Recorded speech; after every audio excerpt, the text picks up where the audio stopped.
بەختیار عەلی ناوی هەرە دیار و ناسراوی نێو کایی داهێنانی ئەدەبیات و ڕۆمانی کوردیە.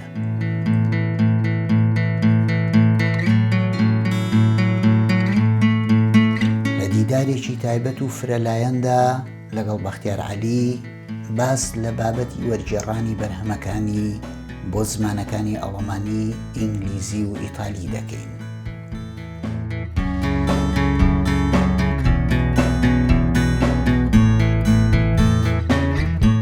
بڵاوبوونەوەی بەرهەمەکانی ئەو نووسەرە لە ئەوروپا بە دوایدا بڵاوبوونەوەی چەندین نووسینی گرنگ لە میدیا گەورە و ناسراوەکاندا سەبارەت بۆ ڕۆمانانە و دواتریش وەرگرتنی خەڵاتی نیلی زاکس پەڕینەوەیەکی گەورەی بەرهەم و ناوی ئەم نووسەرەن بۆ دنیای دەرەوەی خۆمان. لەم دیدارە درێژ و فرەلایەنەدا خەڵاتی نیلی زاکس ئەدەبیات بەگشتی ڕۆمانەکانی نووسەر خۆی بە تایبەتی ڕۆمانی کەشتی فریشتەکان، دۆخی ڕۆژهەڵاتی ناوەڕاست، ڕەوشی کورد لە بەشە جیاوازەکانی کوردستان و عێراق، دین و ناسیۆنالیزم، هەروەها کۆمەڵێ تەوەری دیکە بابەتەکانی قسە و گفتوگۆ دەبن.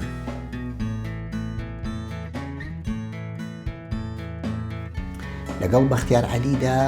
ئەم دیدارەمان لە شاری کۆڵنی ئەڵمانیا ساز کرد، شاری کۆڵن کە ساڵانێکی زۆرە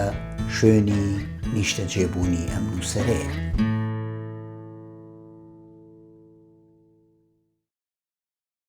کاک بەختیار، چەند جارێک باس لەوە کراوە کە ئێوە یان گومانێکی گەورەتان لەسەر کای سیاسی هەیە یان بەگشتی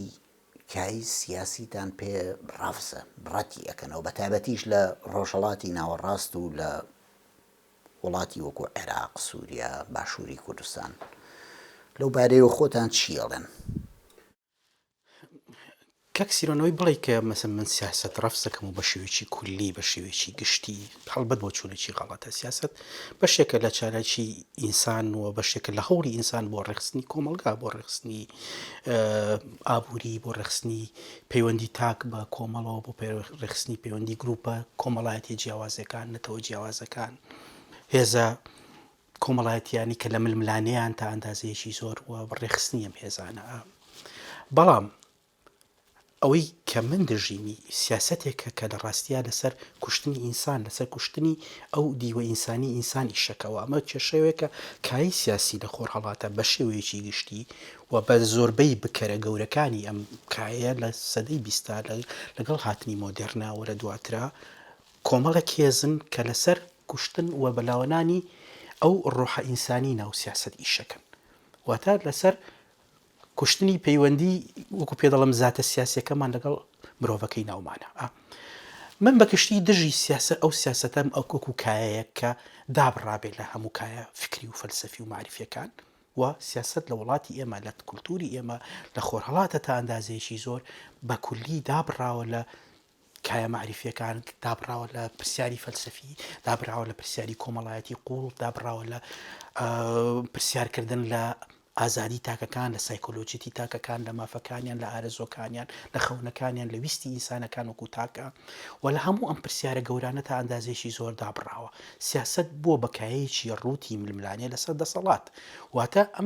ئەم کایەیە ئێستا لە حاڵەتی ئێستا نەجیوە لە دەرەوەی خۆیەگرێت و بۆتە هێزێک کاری تێناکرێت لە دەرەوانی. زۆرجار خەڵکە پرسی بۆ ڕۆشن بیران لە خۆر هەڵاتایە لە شەرقا بەگشتی دەورێک نابیننە، لەبەرەوەی کای سیاسی لە بنەڕەت تا دیوارێکی هەڵچنیوە کە کارکردن لە دەرەوە لەم کایە بۆ بە کارێکی ئەستەم. کای سیاسی تۆی بەناوەکەوێت یان لە ناو یەکێک لە تەرەفەکانی هاوچەشەی سیاسییت یان بە تەواوی لە دەرەوەیت، بە تەواتی لە دەرەوەی سیاسەتیە. و ئەمە کارەساتە گەورەکە، واتە ئێمە لە کۆمەلگایەکە ئاژین کە تایە سیاسات لە ڕاستیە توانای گوێگرتنی لە دەرەوەی سیاست نەماوە، توانای ئەوەی نییە تەفاعول لەگەڵ فکرا بکە، توانای ئەوە نییە کارلێک لەگەڵ بۆچوونە ئیبداعەکانە بکە، و هەموو ئەو کایانەی ترکە شت بەرهەمێنن، بەها بەرهەمێنن، مۆراڵی دیاریکراوە بەرهێنن، هێزیان لەسەر سیاست نەماوە. یعنی ئێستا ئێمە ناتوانین لە ڕێگەی ئەدەبوون کتێبێکی وەکو کەشتی فریشتەکان یا هەر ڕۆمانێکی تر بێ کە لە سەرکایی سیاسیە نووسرێ، هەر تێکستێک بێ کە قوڵاییەکی فکری پرسیاری سیاسی کۆمەڵایەتی و مێژووی هەڵگرتی بێ، ناتوانێت بە شێوەیەکی ڕاستەوخۆ ڕنگدانەوەی لە کای سیاسیە هەبێتە. لەبەرەوەی کایە بۆتە کایەکی دابڕاو و تەنیا ئیش بە میکانیزمەکانی خۆیەکە و تەنیا لە چوارچێوەی مەسلحەتی سیاسی ئەو گروپانە و ئەو سەرکردانە مێنێتەوانێ کە لە ڕاستیە باڵادەستن لە سەرکایەکە. لەناو ئەم کایە تۆ جگەلەوەی کە ئەم یاریە ڕەفس بکەیت هیچ ئەگەرێکی تریت لە بەردەمانیە، تۆ ینی ئەم یاریە دەکەی کە سیاسەکان داوات لەکەن و کای سیاسی داوات لەکە یان ئەو یاریە ناکەیتە. لێرەوە ڕەتکردنەوەی من بۆ کای سیاسی ڕەتکردنەوەی سیاست نییە بەمانە کۆمەڵایەتیە مێژوویەکەی وەکو تا چالاکیەکی ئینسانی گرنگ بۆ گۆڕینی دنیا، بەڵکو ڕەتکردنەوەی کایەکی سیاسیە کە لە قۆناغێکی مێژوویە تەواو لە هەموو زمانی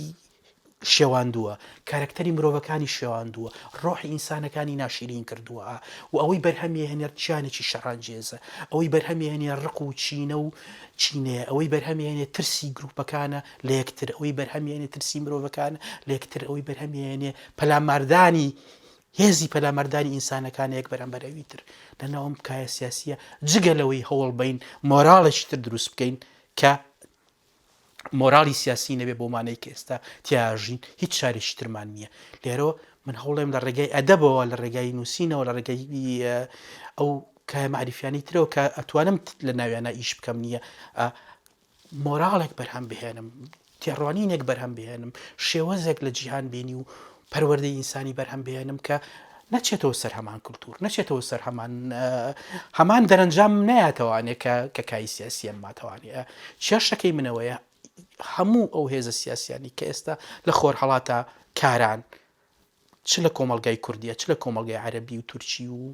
تا ئێرانیشانە، بەشی هەرە زۆریان ئەو هێزانە کە هێزی گەورن، هێزی کاریگەرن. باسی ئێلیت و نوخبەتی پچوو پچوو ناکەم کە لە چەند نەفرێک پێگەن ڕەنگە خەونی یوتۆپی خۆیان هەبێت وە قسەی لەسەر بکەن، بەڵام ئەو هێزانی کاریگەرن لەسەر ئاستی کۆمەڵایەتی و لەسەر ئاستی مێژوویە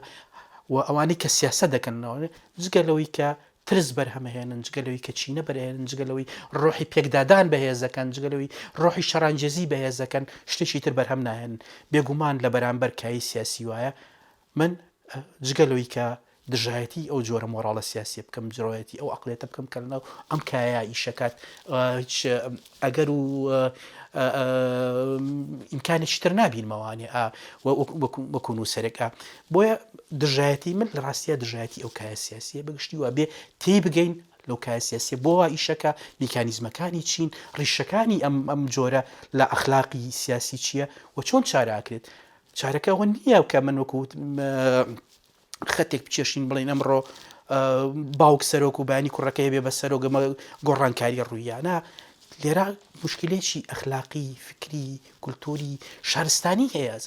و ئەگەرە مشکلەیە بە جددی بە قوڵ لە هەموو ڕەهندەکانیە تەماشانەکەیت ناتوانانی چارەسەری بکەیت و ئەم مشکلانە هەموو کێشانە بە قوڵی لەناو هەموو کای سیاسی هەیە و سەرجەم ئەقلێتی سیاسەکانی ئێمەی داگیر کردووە و ئەم ئەقلێتە تەنیا ئەقلێتی ململانەیە، ئەقلێتی ئەوە نییە کە تێڕوانینێکی ڕوونی هەبێ کە بتوانێت چ لە ڕووی بیرکردنەوەیەوە لە دین، چ لە ڕووی بیرکردنەوەی لە مۆراڵ، چ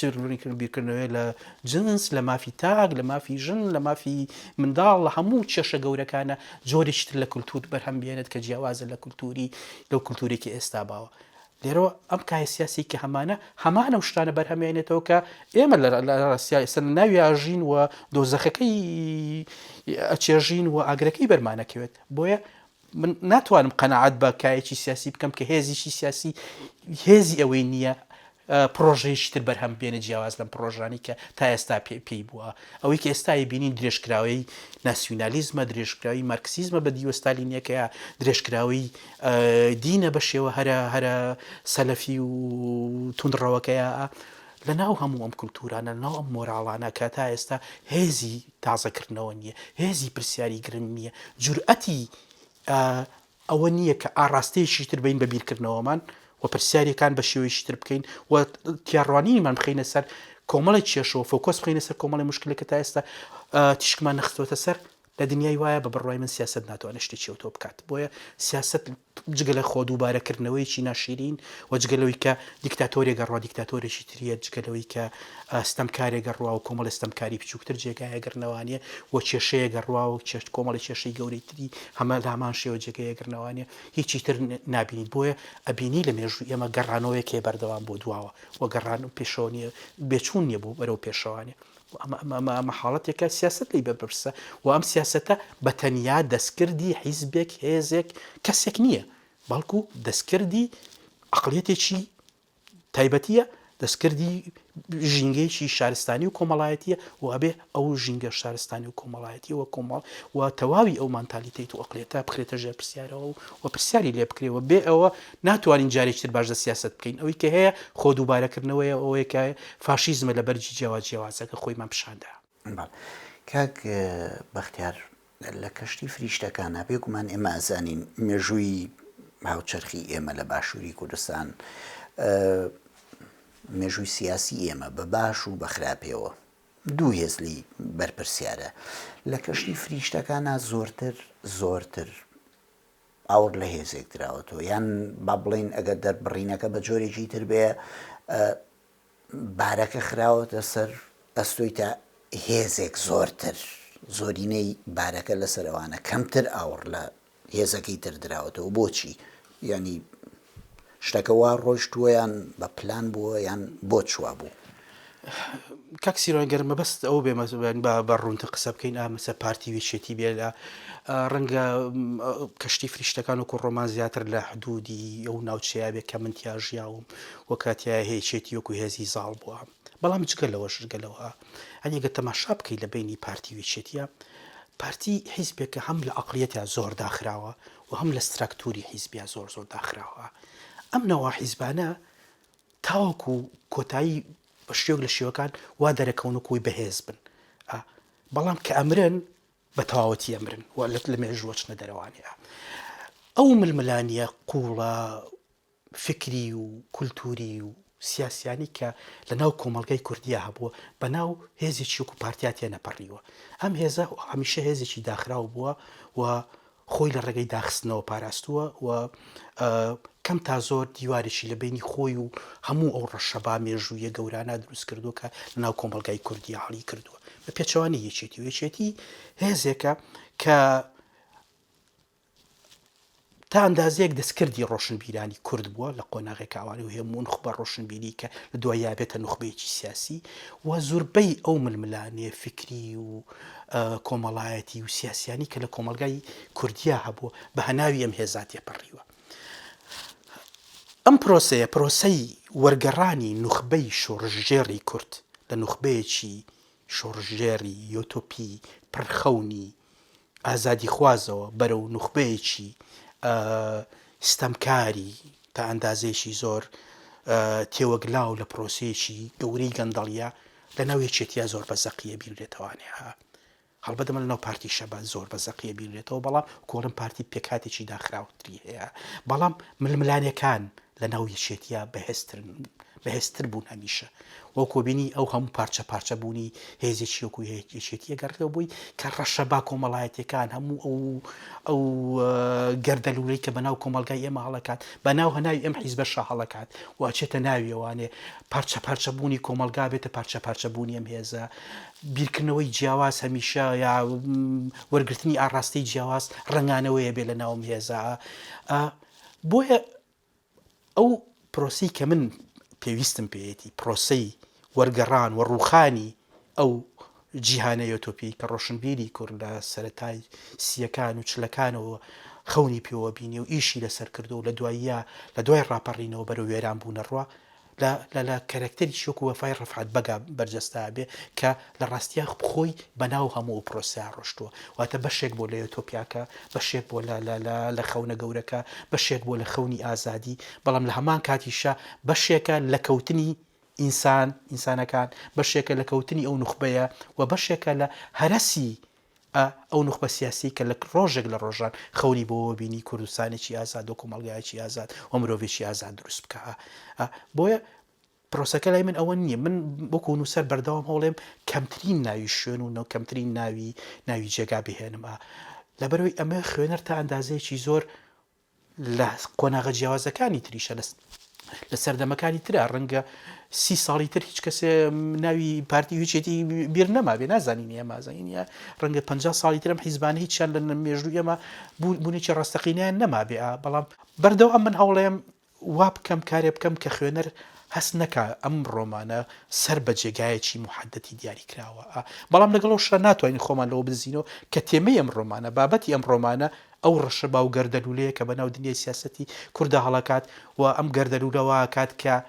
هێزە سیاسەکانی کورد لە هێزی ئازادی خوازەوە ببن بە هێزی ستەمکار و بن بە هێزێکی چەوسێنەر بۆ ئینسانی کورد و پرۆژەی ئازادی لە پرۆژەیەکی گەورە و یۆتۆپی مرۆڤی کوردەوە وەرەگەڕێ دەبێ بە پرۆژەی چەوسانەوە و پرۆژەی قوبولکردنی کۆیلایەتی و پرۆدەی درێژەدان بە کۆیلایەتی لێرەوەیە بەردەوام بێ زۆر جیاوازی بکەین بۆ نمونە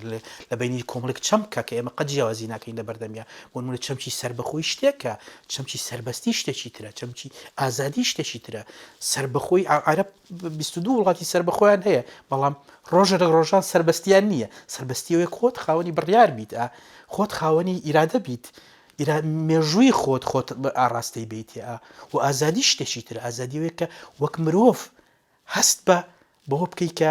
لە دەروی دیسپلینی لە دەروی کۆنتترۆلی لە دەرەوەی کە هێزەکان بەردەوام تو ئاڕاستاکەن بە شێوازیشی دیاریکراوە جۆرێک لە بیرکردنەوەی تایبەتی ئەسەپێنن بەسەرتەوە کە لە ڕاستیە بیرکردنەوەی تۆ نییە و جۆرێک لە خواستە سەپێنن بەسەرتەوە کە خواستی تۆ نییە. بۆیە لە کۆمەلگای ئێمە هەموو ئەم پرسیارانە زۆر لە هەناوی ئەو ناوچەیە ڕوویاوە کە ڕووداوەکانی کەشتی فریشتەکان سەرقاڵی نووسینەوەی ئەو سەردەمەنە. کاک بەختیار بەداخەوە یەکەم جارە کورد هەلی حکومڕانی بۆ دەستەبەر نەبووە، بەداخەوە حقیقەتێکی مێژووی تاڵە. یەکەم جارە کورد و نزیکەی 30 ساڵ خۆی حکمی خۆی ئەکا، خۆی دەسەڵاتداری خۆیەتی دیارە لە بەشێکی کوردستانە کە باشووری کوردستانە. بەڵام بەداخەوە بێگومان من لەم شوێنەیە ئەبێ بێلایەنانە نۆیتراڵانە پرسیارەکانی خۆم بکەم. بەڵام بەداخەوە کورد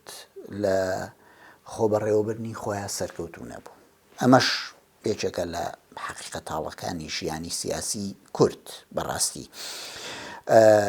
ڕۆمانەکەش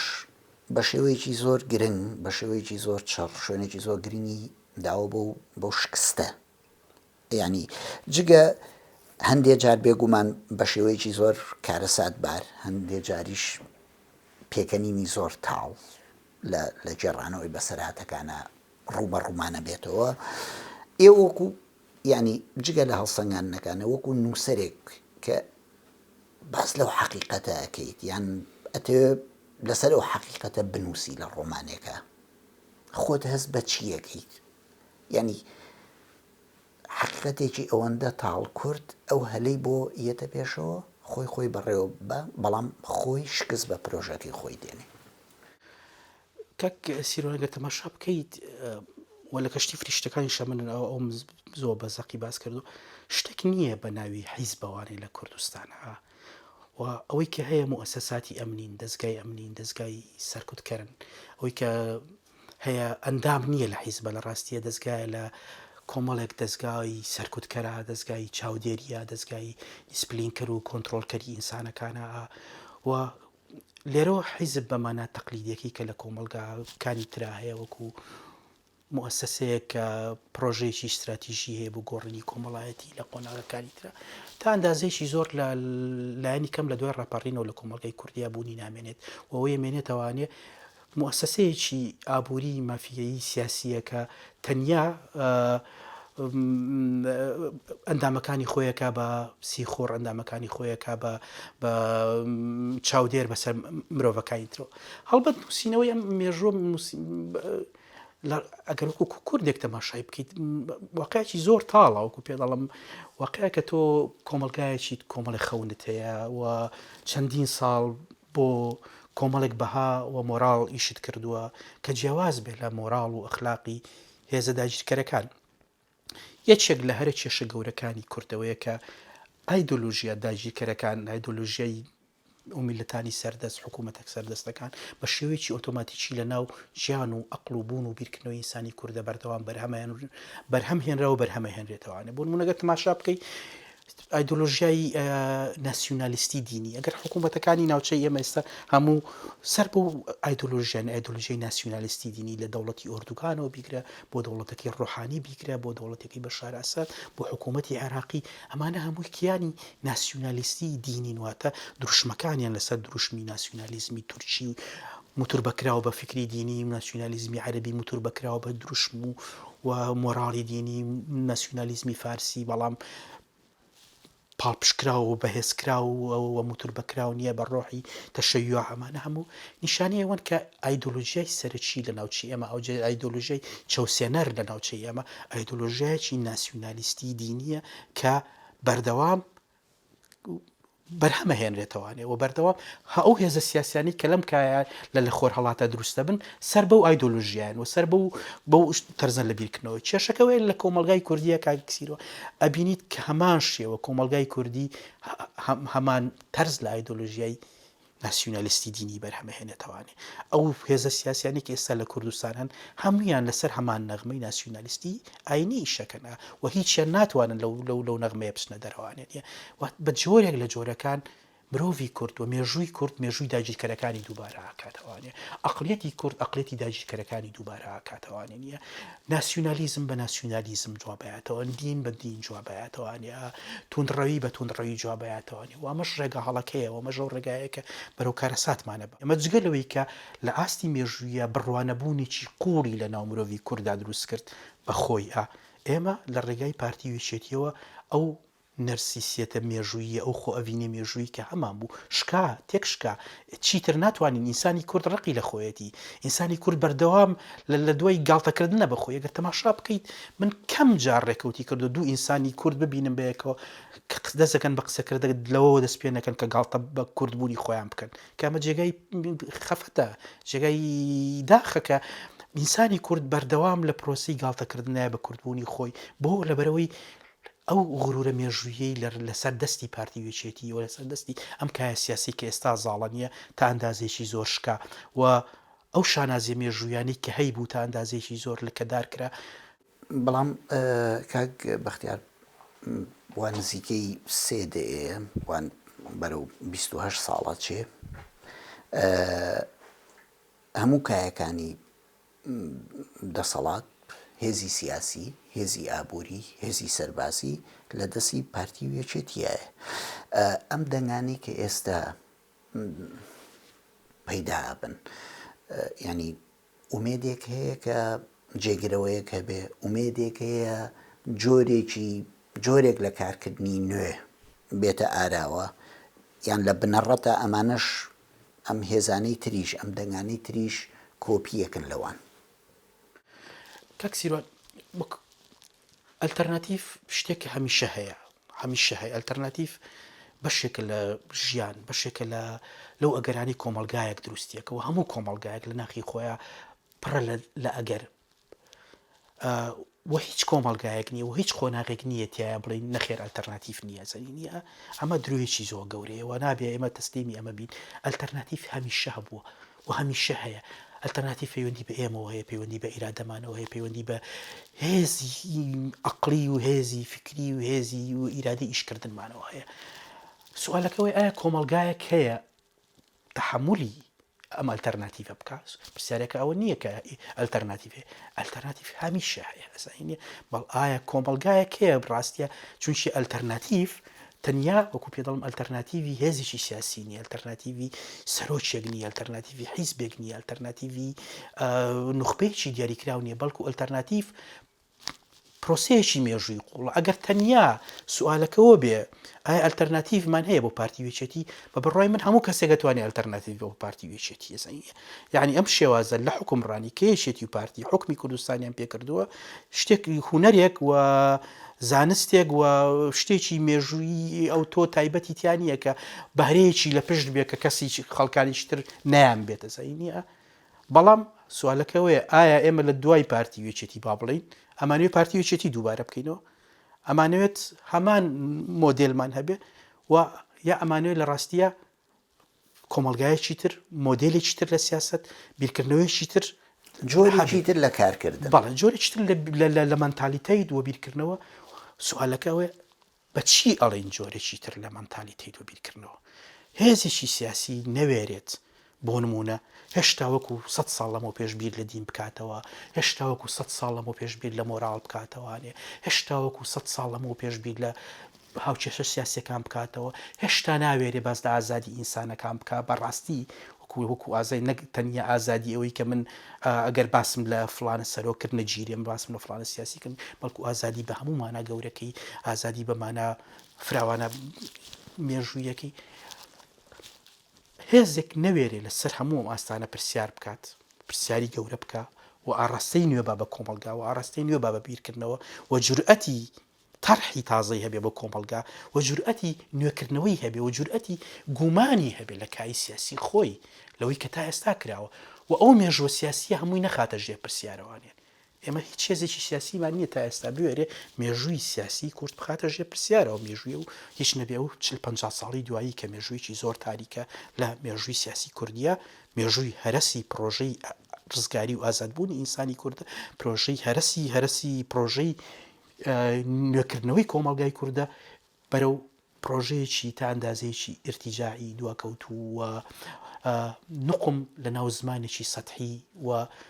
لە ناو حاڵتەکەم پێڵم جیهان نەبینی واتە هەتا ئێمە تەفسیرێکمان نییە. چۆن من باوەڕ بۆ بێنم کاک سیروان هێزێک هەیە کە ئەوێ کۆمەلگا بگۆڕێ لە کاتێکە مەسەلە من وتارێکی ڕاستەقینە نابینم لەسەر گۆڕان، لەسەر خودی گۆڕان مەفهومی گۆڕان چییە، چۆن تۆ تەماشای گۆڕانەکەی، چۆن تەماشای نوێبوونەوەکەی، چۆن تەماشای مۆدێرنیزاکەی، چۆن مێژووی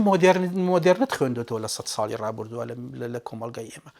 یعنی هێزێک نەتوانێت بە بڕوای من 100 ساڵی ڕابردووی ئێمە بخوێنێتەوانێ و کێشەکانی ببینێ لە هەموو جونگە سەرەکیەکانیە، نەک لە یەک جومەگای دیاریکراوە بەڵکو لە جومگەی ڕۆشنبیریە، لە جومگەی کولتوریە، لە هەموو کایەکانە، لە کایی قانونیە، لە کانی پزیشکیە، لە مەجای خوێندنە، لە بۆ هەموو بوارەکانانیە. ئەگەر هەموو ئەو مێژوە بە سەرێکەوە نەخوێنێتەوانێ و سڕی و نهێنی نوشستی ئەو 100 ساڵە بۆ خۆی لای خۆی معلوم نەبێ، چۆن لەسەر مێژووی شەکات و چۆن نوێیەکاتەوانە. سوالەکەی منەوەیە نییە ئێمە هێزێکمان نییە لە ڕووی فکریەوە ئیش لەسەر واقع بکات، واتە هێزێکمان نییە بیوێ بە قووری لە واقعەتە بگاتەوەکو لە پشتیەوە پرۆژەیەکی سیاسی نوێدا بمەزرێنێ. نوێبوونەوە بریتە لەبەر لە هەر شتێک نوێبوونەوەیە کە لە ئاستی فکرە. تۆ ناتوانی باس لە دروستکردنی دنیایەکی نوێ بکەی بەڵام هیچ فکرێکی نوێت نەبێت، هیچ ئایدیایەکی نوێن نەبێت، تەنیا هەندێک ڕێشەت هەبێت، تەنیا هەندێک مۆدێلت هەبێت لە دەرەوە تەماشایان بکەیت. دەزانیە خۆش دەزانی کە هیچ مۆدلێک لە دەرەوە نەقڵ ناکرێ بۆ ناوەوە. هەموو کۆمەلگایە خصوصیەتی تایبەتی خۆی هەیە کە وای لەکان ناتوانێت بە ئاسانی هیچ مۆدلی خۆراوەکەیت ناتوانانی نەقلیکەی بۆ هیچ کۆمەلگایەکی ترە بە شێوەیەکی ئاسایی. ڕاستە زۆر بەش لە ژیان ناتوانێت بکرێت بە شێوازی وای لێکرێت لە شێوازی غەربی بچێ، بەڵام ئەوە وا بکەی ئەقلیەتی مرۆڤەکان بە شێوەیەکی تر بیر بکەنەوە و دنیا بە شێوەیەکی تر ببینن و کولتورێکی تر بەرهەم بێنن و بە شێوەیەکی تر لەگەڵ یەکا بژین و زمانێکی تری قسەکردن لەگەڵ یەکا بەکاربێنن و هەستێکی تر گەشە پێبن و پێناسەیەکی تر بن بە هەموو چەمکەکان لە چەمکە ئاساییەکانەوە بیگرێت، لە چەمچی خۆشەویستی و هاوڕێتیەوە بیگرێت تا کاتە سەر چەمچی وەکو چەمچی نەتەوە و دەوڵەت و بەڕێوەبردن و هەموو ئەم چەکانە. ئەگەر هێزێک نەبێت پێناسەی هەموو ئەم چەمکانە سەر لە نوێ بکاتەوانێ و هەموو ئەو دنیای ئێمە دووبارە بە کەناڵێکی فکری دیاریکراوە بەرێت کە تێڕوانینێکی نوێمان بۆ دروست بکە سەبارەت بە پاشە ڕۆژ، بە بڕۆی من ناتوانین قسە لە دروستبوونی ئەلتەرناتیڤێکی ڕاستەقینە بکەین، بەڵکو ئەوی کە هەیە ململانەیەکی سیاسیە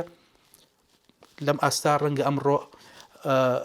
هەڵوێستیم حیزب باشتر بێ لەویتر ڕەنگە ئەویان خراپتر بێ ئەمێنێتەوە سەرەوەی هیچ چێ لەمانە لە ڕاستیە ئەلتەرناتیڤێکی مێژووی ڕاستەقینە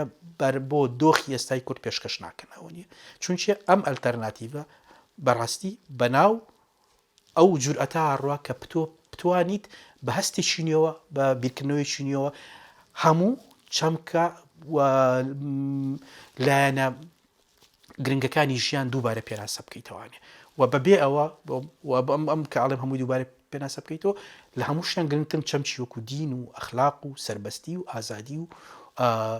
مانای داهێنان و تۆ لە شتە لە کۆمەلگایەکەژی داهێنان فکر بە شتێکی زۆر پەراوێزی تەماشاکە لە کۆمەلگایەکەژی بە سیاست بە چالاکی ئەزانێت کتێبێک نووسی 2500 لاپەڕەوە کارسم تەماشا ناکرێتە زەنگە لە کۆمەلگای وایە ناتوانانی باز لە بنوێ بوونەوە بکەیت ئەوەی کە هەیە خۆ دووبارەکردنەوەیە ئەوەی کە هەیە هەمانە شتانەیە کە پێشتر هەبوون بەڵام ئەمڕۆ هەندێک جار لە ژێر دەمامچی تازە لە ژێر ئەگەڕێنەوانەوە قیناعی نوێن بۆ دەموچاوێکی دێرین. دەستخۆش زۆر سوپاس کاک بەختیار.